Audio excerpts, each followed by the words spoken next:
Excellent. Well, welcome everyone. Thank you so much for joining us this evening. We have tonight we are going to be discussing different aspects of business and the business industry. And we have with us this evening Lorie Hampton, and I'm going to be, my name is Christina Meade. I'm going to be talking about my time as an entrepreneur. So Lorie, why don't I let you go ahead and introduce yourself, tell a little bit about what it is you do now, a little bit of your career journey, and maybe like where you're at in the country as well. Yeah, sure. So, thank you for the introduction. My name is Lorie Hampton. I live in Southern California, and my career journey has been it's been interesting. I'm currently working for a fintech company. It's a type of company that creates software for the financial institutions. This is actually a career change for me. And I that was kind of one of the things that I wanted to talk about because I want to relay the fact that it's so important to just gain all the skills that you can, but never be afraid to explore something new and do a career change. I got my master's in health administration and my master's in public administration at USC. And I was thinking of going into the healthcare field, which I did for probably 3 to 5 years. I loved it. There was nothing wrong. I was happy there. I just so happened to submit my resume to Disney and Kaiser at the same time. I got both offers. So I had kind of a turning point in my life. Was I going to continue on my trajectory to healthcare or make the change into media? So of course, Disney could not say no to that. So that's kind of what started my path on into media. So I did that for several years, 12 years. Worked at Fandango after that, worked at Realtor.com after that, and now I'm here. Very different jobs. But yeah, that's kind of my path. And kind of how I got to where I am. So, So in a what nutshell. what is like the day in the life of your career now in fintech? Right now I've been here at this company since July. It's definitely a lot of onboarding. Um, did my first business review. My position is a customer success manager. So my role is essentially once the software is sold to, we work with mostly banks, financial institutions.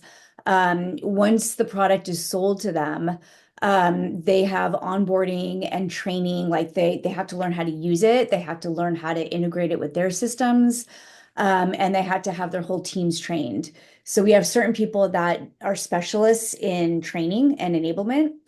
And then we are kind of like the account managers that are assigned to various clients. And we meet with them however often they want. It could be weekly, bi-weekly, monthly. And we basically let them know what their usage is of our product. And we want to make sure that they're finding value out of our product. So very similar to how, you would download an app and say you use it a lot for a month and then you never look at it again for the rest of the year. You're going to delete it. You're going to say, I don't want this anymore. It's taking up space on my phone. I don't want it anymore. So similarly, our product is a subscription product. So our clients renew it every year. And we want to make sure that they're using it, that the licenses that they purchased are actually being used by people. And we provide reporting to them. So we provide benchmark reporting. So we'll say like, all of our clients, on average, have this many loans that go through, and you're looking at, above or below that benchmark. So we have several ways to measure success for them. And that's kind of how we know whether the product is working for them or not. And then we are able to understand their issues and their challenges and their struggles. And we are able to offer features that we have that maybe they don't have turned on yet, that we could say, hey, we know if you're struggling with, the time it takes to close, we work on mortgages, then we can offer, do you have this feature or that feature? clients that have this have, increased that time to close by X amount of days. And we show them value that others have seen with that product, and then they hopefully will enable that feature. So sometimes Awesome. it's an additional cost and sometimes it's not. So Oh, we're mainly responsible for renewals and churn and retention. gotcha. So Very yeah. cool. There's a lot involved with that, actually. There's a lot more than I thought was going to be involved. That's so cool. And it sounds like that Yeah. would be something different every day as well. Yeah. Very Yeah, it's very much what I didn't realize about this job is while it's not selling the product initially, you're really trying to sell it every single year. And it's tough because now the client has experience with the product and they actually know how to use it theoretically and they become familiar with the features. So you have to really be on top of, showing them if new features come out or if there's something that maybe they aren't using they should be using.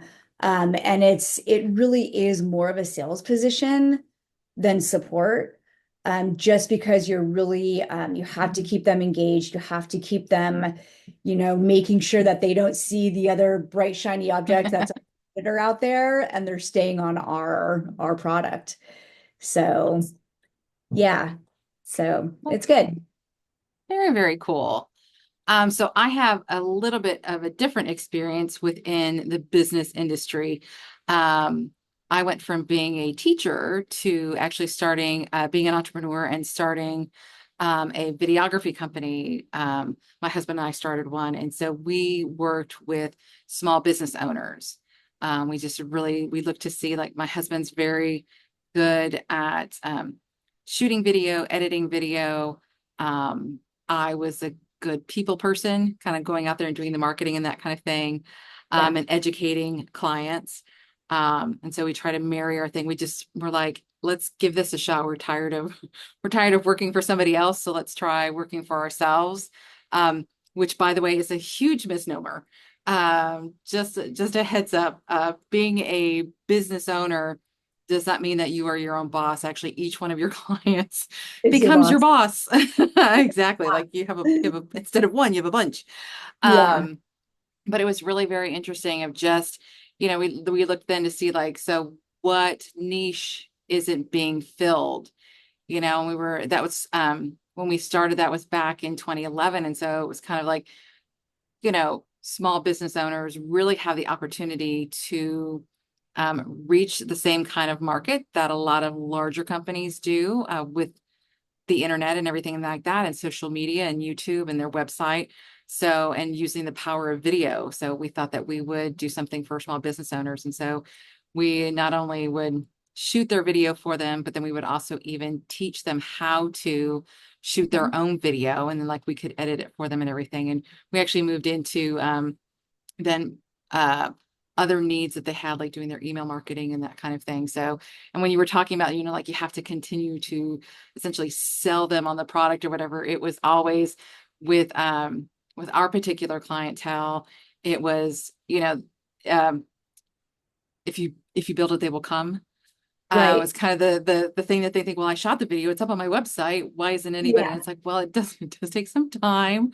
You do have to share it. You have to share it a lot of times. You feel like you shared it this time, but yeah, but not everybody saw it. So you need to share it and find different ways to share it and everything. So it was a lot of like, yes, I know it's going to take some time. It's okay, kind of thing. So Yeah. exactly. I know that there's another videographer over there who's promising you lots of things, but you're going to hit the same roadblock with them. Right. So, but yeah. Right. Oh, that's Um, so, one of the things that we talk about in Nerdy Girl Success with the young women that we work with is a lot about networking and mentoring, and or mentorship. And so that's one of the things that I was going to ask you is how has networking and mentorship had an impact on where you are today, like how you got to the position that you're in? Yeah, I mean, networking is everything. I mean, it's especially these days, The job market can be tough, and it's always been important, but I think now more so than ever. I did a lot of hiring in my past job, and if I got a referral from someone, I would put them at the top of the list over any random resume that would come in. Referrals go a long way, and it's not necessarily having to know somebody for 10 years or having worked with them or having been, best friends with them. It could just be someone you met at a networking event or a dinner. You really never know who you're sitting next to or who you could be talking to. And I think that's something that I learned over time is that, before COVID, I would travel and I would sit on an airplane and put on my headsets and not want to talk to anyone and just do my work. But now I appreciate learning about people and just having that brief communication because it's amazing who you meet.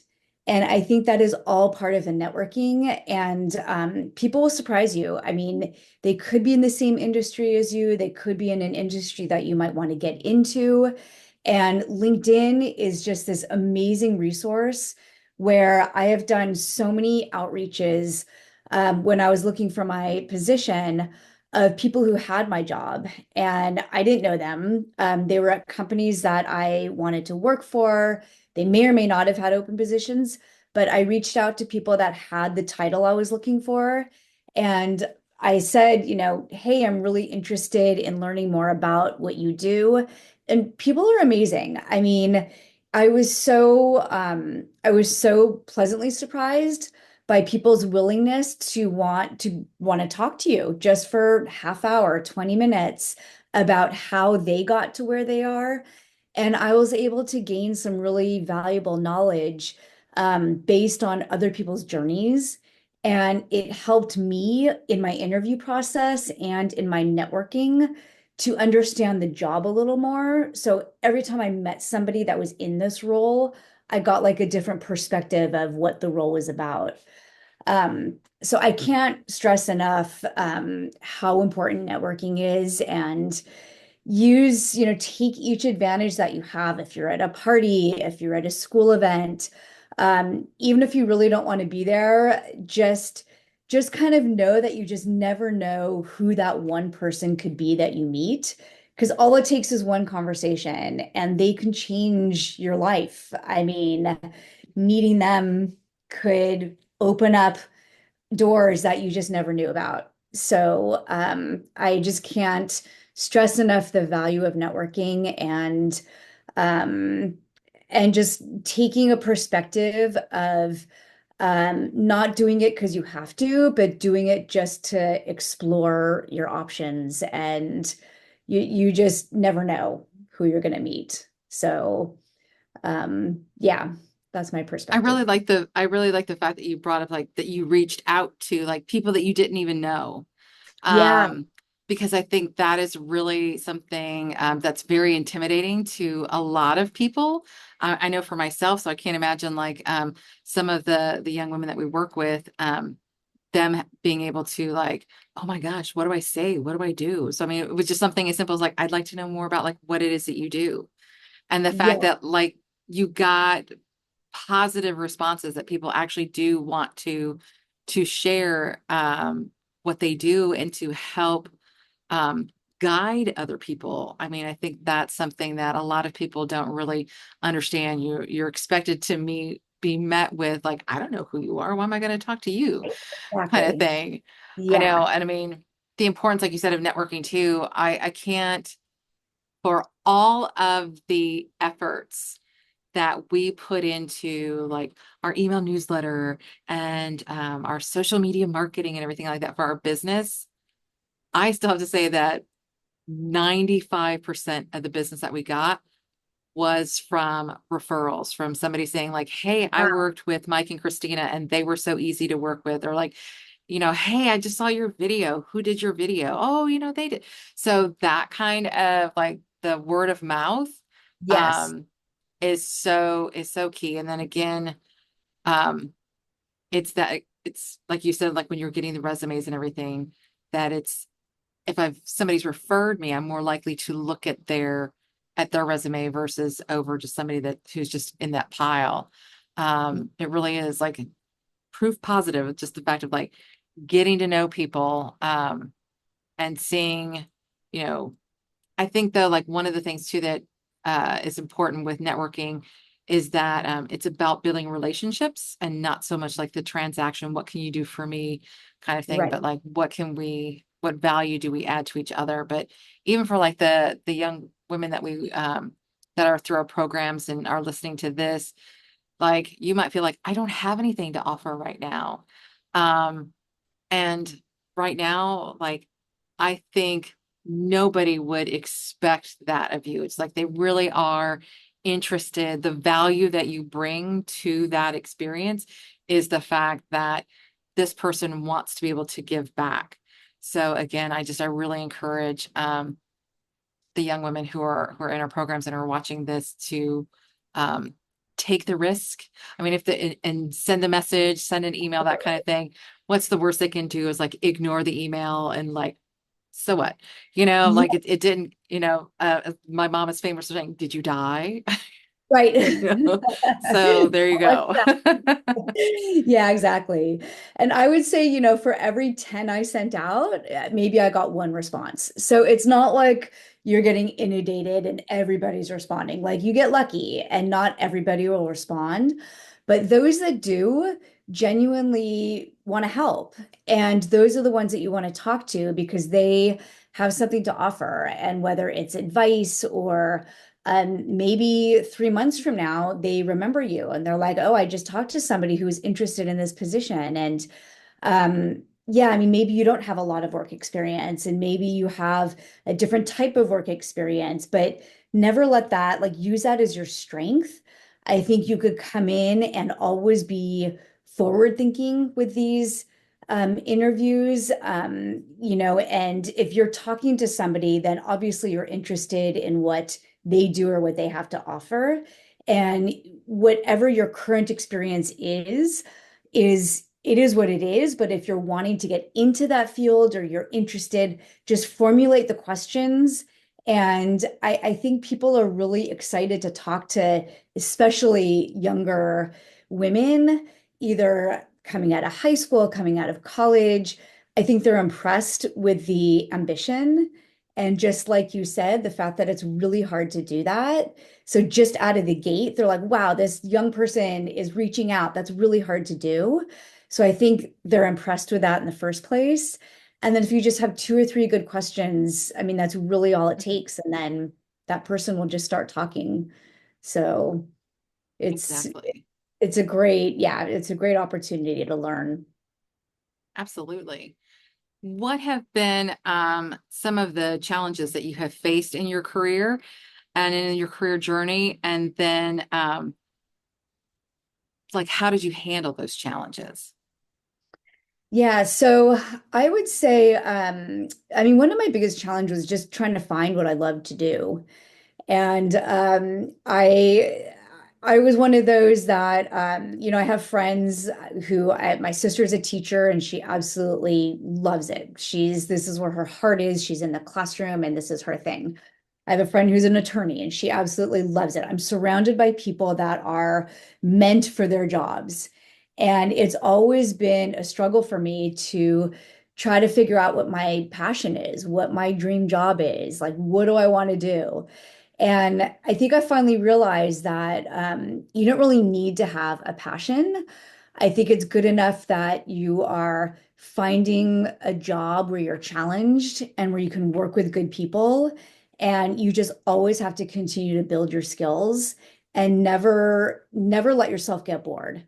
I was in my past role for 10 years and I got burnt out and I felt like I wasn't growing anymore. I wasn't learning anymore. And I think that was really hard to get out of and motivate myself to try to figure out, all right, what's next? What do I love about this job?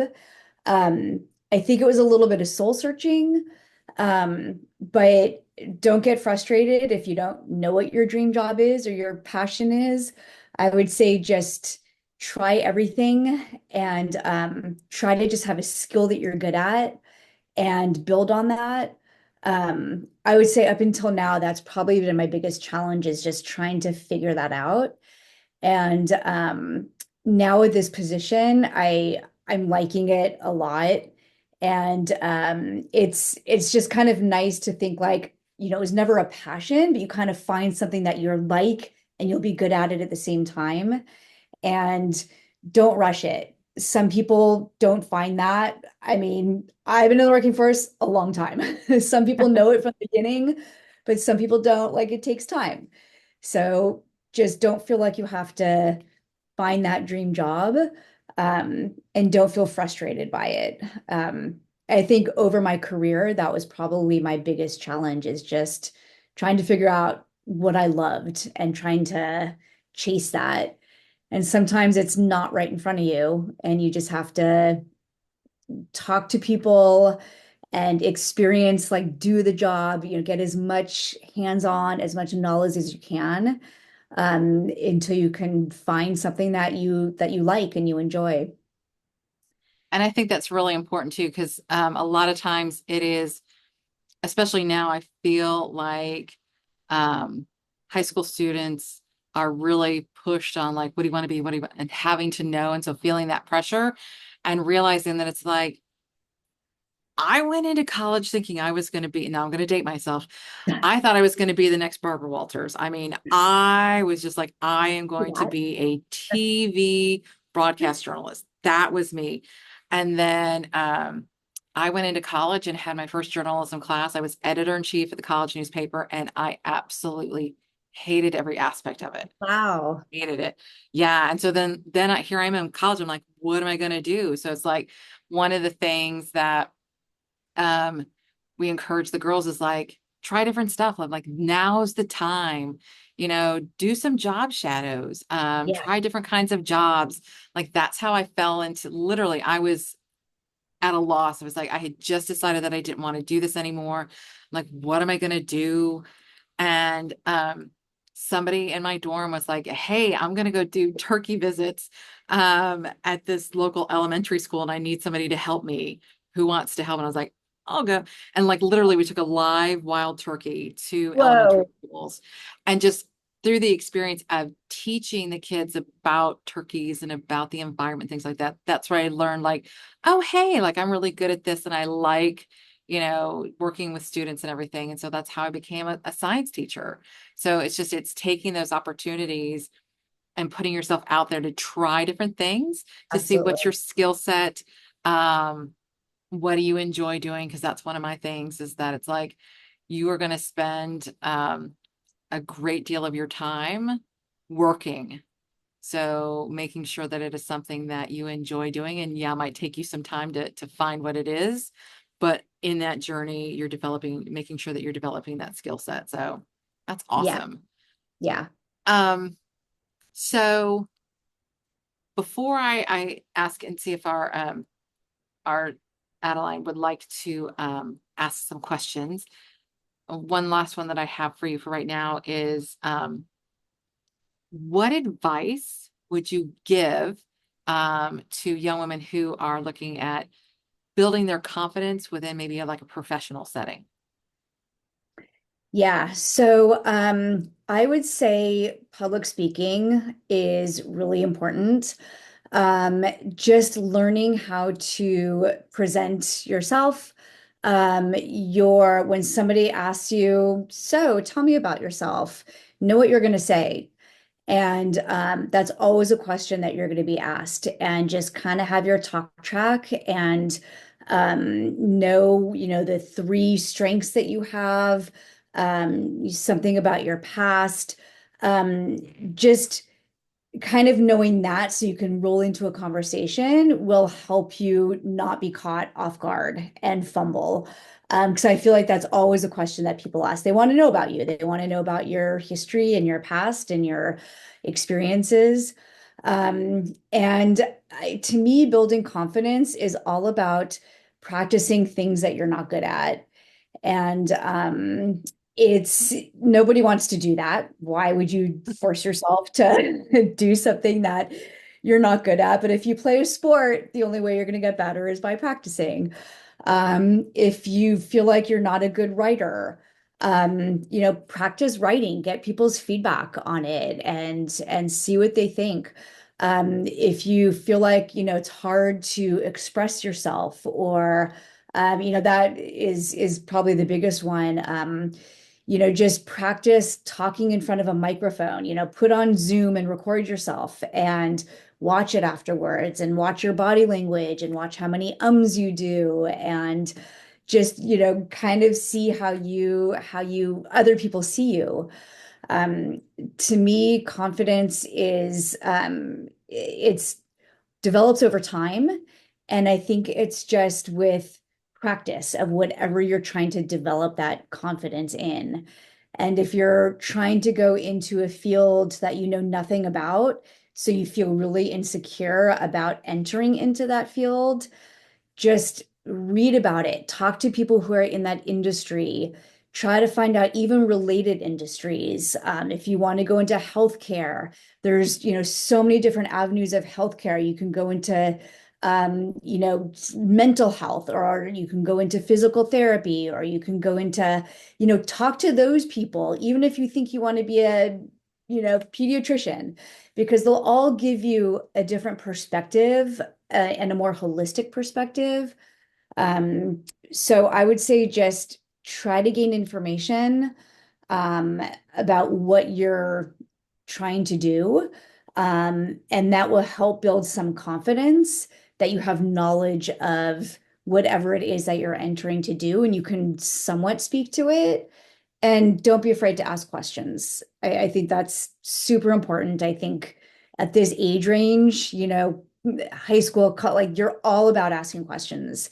So take that to your advantage and use that as your tool to just, get as much out of things as you can and build your confidence through other people.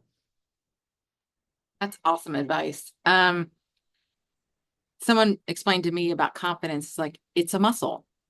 Yeah. It is something that you have to put yourself in situations in which you will need confidence to kind of work that out. So it means putting yourself into sometimes situations where you're not necessarily comfortable. Growth, the saying that growth happens outside your comfort zone or whatever. But Yeah. it's putting you though in those positions where you're going to need confidence in order to help. And you start small. You don't like throw yourself into the deep end, but Yeah. start small and build your way up and just seeing that, oh, I really can do this. Well, let me try something a little bit more next time. Just, yeah, I mean, like that. And the other thing that you touched on that I think is really important is the asking questions. I think a lot of times, at least in my past, when I was going into a new job or a new situation, I thought I had to know everything. Like I had to know how to do this and that. And I had to, if somebody asked me a question, like I had to know the answer, which is very nerve-wracking. But having that understanding that it's okay to not know the answer to certain questions, or it's okay to ask questions, Yeah. especially when you're new. That's the best time to ask questions is when you're new. Um, but yeah, definitely those are some things that, and I have found too that a lot of times that when you are asking questions, that actually shows that you have an interest in and actually Hmm. starts setting you apart from others. Yeah. So yeah, I think it's don't be afraid to ask the questions. Yeah. Speaking of, Adelina, do you have any questions that you'd like to ask either me or Lorie? Yeah. So currently I am trying to build my own business and I am writing a book. So what would you say would be the best thing when I'm marketing myself and putting myself out there? I'm making a podcast and I'm gonna have a blog and everything. So what do you think would be the best thing to do when marketing myself? Go ahead, Lorie. You want to go first? That sounds amazing. You'll have to let us know. I want to buy the book and listen to your podcast. That's awesome. Um, so of course, you probably know already social media. Start Um, I think with that, it's consistency. And if you tell people, I don't know what stage you are in getting published or where you're at, but even if you're on the road and you're getting there, you can talk about your challenges and your struggles and your path to getting this book published. Whatever your topic is, start talking about it. Start posting on LinkedIn, articles, or maybe snippets that you wrote, or maybe your thoughts on someone else's perspective with the same topic.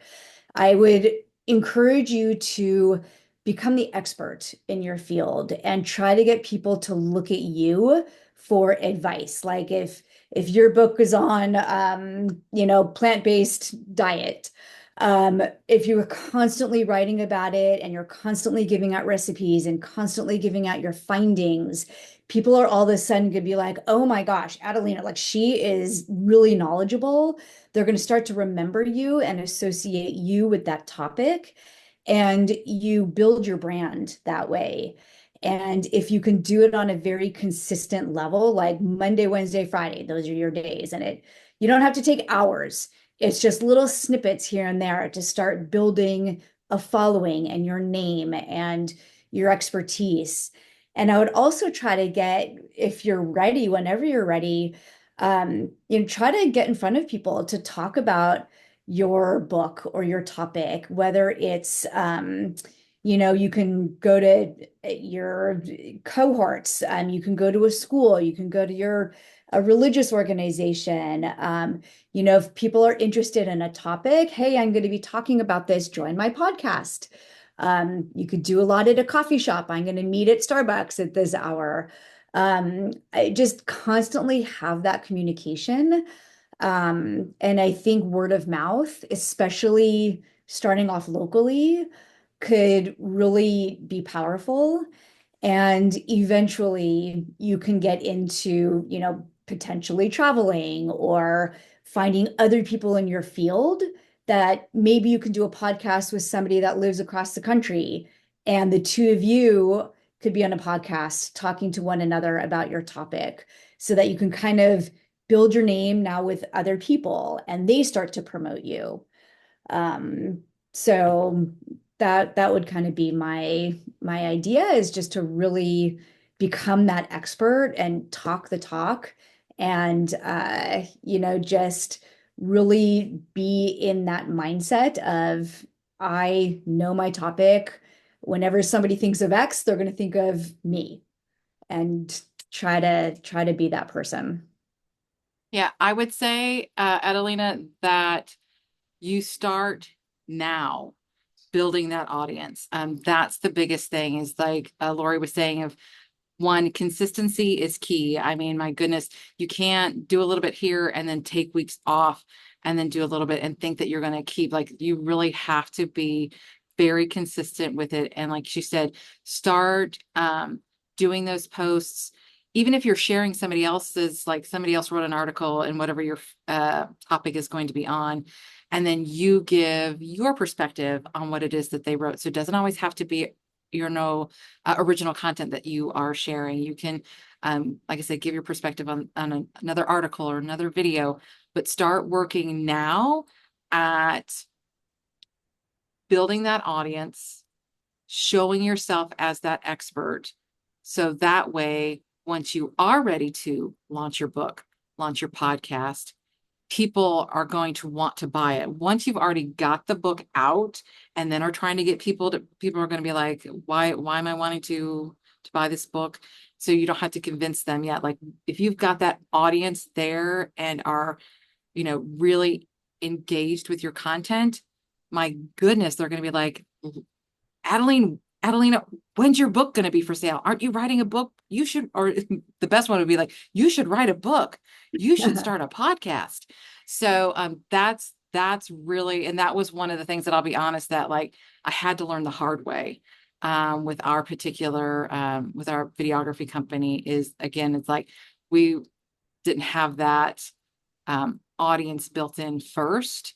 And again, getting involved with organizations, the networking that Lorie had brought up and that we've talked about in the past, um, really is, again, like you don't have your book yet, you don't have your podcast yet, but that's okay. Because again, you're starting to meet people and showing yourself as that expert, um, finding those people again that are serving the audience that you want to serve, but they're serving it in a different way is a great person to partner with, because then you're both getting something out of it, and you're both serving that client in different ways, and that makes it more attractive to want to work with you. Did all of that make sense? Yeah, thank you so much. Awesome. Do you have any other questions? I don't think so, no. That's okay. So I have a question for you. I'm dying to know, like, what's the book going to be about? What's your Yeah, podcast me going to be about? too. Like, take this opportunity. Yeah, so my book is a fantasy murder mystery book, Very cool. and my podcast and my brand are all my podcast is called Writer's Block, and it's helping writers find their story and find what their niche within the writing industry. I have experience in um, a bunch of different fields of writing. I did a lot of screenwriting. I've written in the past. I didn't get to producing it, but I wrote a short film series as Wow. well as I've written a TV pilot.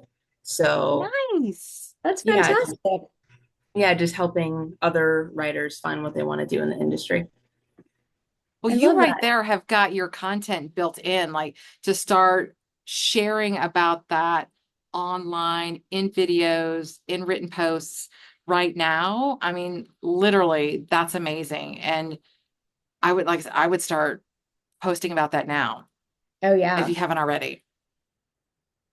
Yeah, I just filmed my first podcast episode today, actually.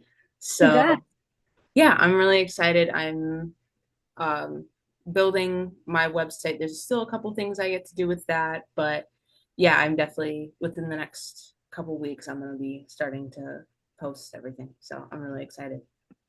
That's Oh awesome. my gosh. And you could That's really use that podcast to help build the audience, using that to help build the audience for your book. Is a great way to work that. And that's probably maybe what your plan is, but that would be a great way to do that. Yeah, that's definitely what my plan is. And I already kind of have a little bit of an audience on YouTube too, because I used to post YouTube videos as well. So I have a small following already. So great. Excellent. yeah. Excellent. Um, so Lorie, let's see here. What is one thing that you wish more women knew? Well, that's a good one. I wish that more women knew they could do any job. Um, I mean, I think that a lot of women kind of hesitate maybe in certain positions or certain skill sets because they think it's very male dominated. And I think that I've seen women in all different types of roles, and they're amazing and they're more organized and they're better communicators and I just I would want women to just not hesitate in going for what they wanted to go for. And also, understanding their worth and making sure that they have that confidence to find, what that salary is and not be afraid to ask for it. I think that's huge. And just to not be afraid or have anyone deter them from doing what they really want to do. The job market is open for anybody and everybody. And I don't think anyone should hesitate because they feel like it's not for them or it's the wrong gender or they're the wrong age. I think that there's an opening for everyone who really has an interest or a passion to do a certain job. And women in particular, go for that engineering job, go for that coding job, go for that whatever it is. Women are playing football now. I mean, you can't be afraid. And that's hopefully what I teach my two girls. I have two kids, and I just want the world to be open to them. So How old are they? one is 17, so she Oh my is gosh. in the college application process, which is, oh yeah.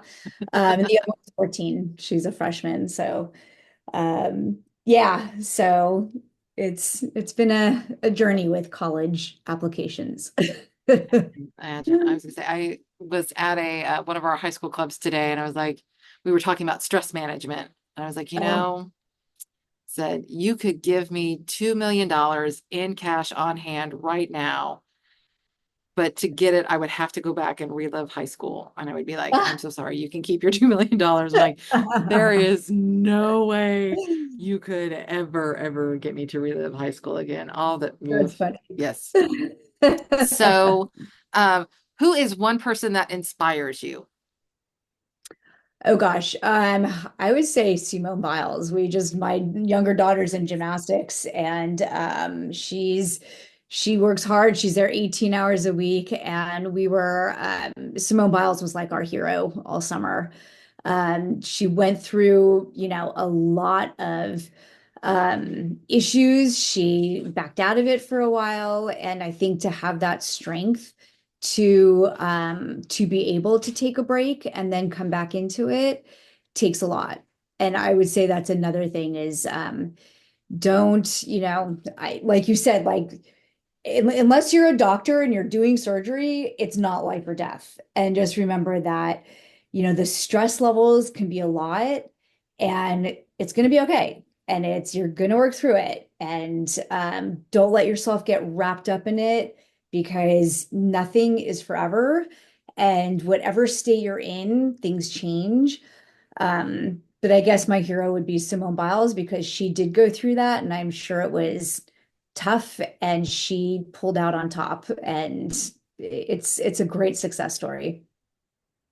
So it's funny that you talk about like the Simone Biles, like with the Summer Olympics and everything. Um, I can't remember her last name, but Alona, I don't know if you watched any of the women's rugby at all, Oh, but I Alona, did she's not. actually on Dancing with the Stars right now. Really? Um, yeah, but like our team, we won the gold medal. Like I've been watching her, like had been as soon as I like saw the women's rugby and saw like one of the things, I was like, she is like killer, absolutely killer. And um what her message to young women is that is just about like being proud in who you are and really loving yourself, and girls can do hard things, and femininity doesn't look just one way. Yeah. She's got the big broad shoulders, she's very muscular and everything. She is tough as heck, but she's like, but I'm feminine, I am, and it doesn't have to look just one way with the long hair, the long fingernails and the pink lipstick or whatever. She's like, it Yeah. doesn't, and she said that's why a lot of times like why they actually wear lipstick while they're playing rugby, is to show it's like, yeah, I play rugby, but I'm a girl. I like makeup too, kind of thing or whatever. So it Yeah. just Oh, I was, love that. yeah. So, last question, because I know we need to wrap things up. Last question from me is, what is, what is your superpower? My superpower. Um, I would say I have learned over the years um, that I feel like I could take on stress. I have learned to, and trust me, it might not sound like a superpower, but I think it is, because I think a lot of people get worked up, and their life can crumble for however long. But I think I've learned how to manage my stress, my anxieties when it comes on. I worried about, is this gonna, turn out the way I want, or is it not gonna turn out the way I want? I think I've maybe not mastered it, but I feel like I came to a place where I know how to handle my stress. And to me, that's my superpower, I guess, because it's something that um I think just in life, you're always going to have stress. You're always going to have something that is unexpected. And I feel like I've trained myself to just kind of take a step back and realize it's going to be okay. I think that's a huge superpower. I wish I had that Yeah. superpower, to be honest with you. I was gonna say, I would think like my superpower is something that my family may or may not necessarily always think is my superpower, but it's like some people would call it being stubborn. But for me, it's like I am persistent. I don't like, you know, like with starting the business, with starting Nerdy Girl Success, there were a lot of challenges and hurdles and everything. And just, yeah, I've stumbled, yeah, I fell down, but like to pick myself back up Yeah. again and like, okay, so what I learned there, you know, let's Huge. not do that again. What was the lesson that you learned? Okay, put it into action now. So I think like that would be something that yeah, is a superpower of mine. So That's such an entrepreneurial superpower because I mean, entrepreneurs, you have to try everything and you're not going to succeed in everything. And so you have to be able to have that sense of like, I'm still going to get my goal. I'm still going to do this. And so that totally makes sense. I could totally see that. well, and I learned, so I got an opportunity to see Barbara Corcoran Oh, speak wow. from Shark Tank and the real estate mogul and everything.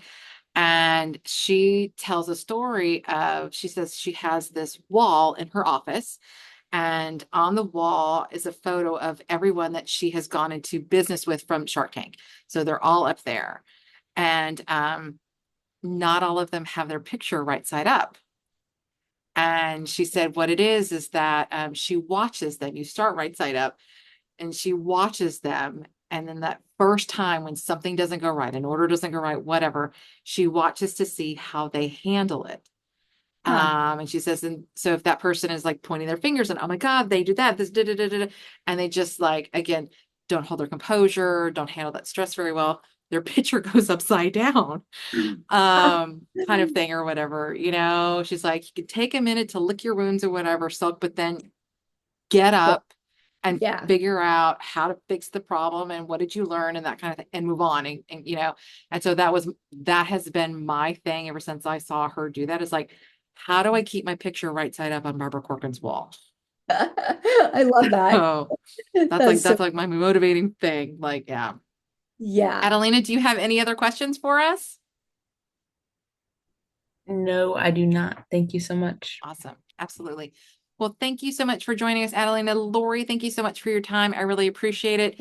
And for Adelina, as well as anybody else who is watching our video, if you have any other questions or you want to have a one-on-one with Lorie, feel free to reach out to her. We've got her on our flash mentoring portion of our website. You can reach out to her there, as well as on LinkedIn. Is that would be okay? Absolutely. Yeah, that Awesome. would be great. Well, awesome. Well, thank you so much, everyone. You have an amazing day, and see you next time. All right.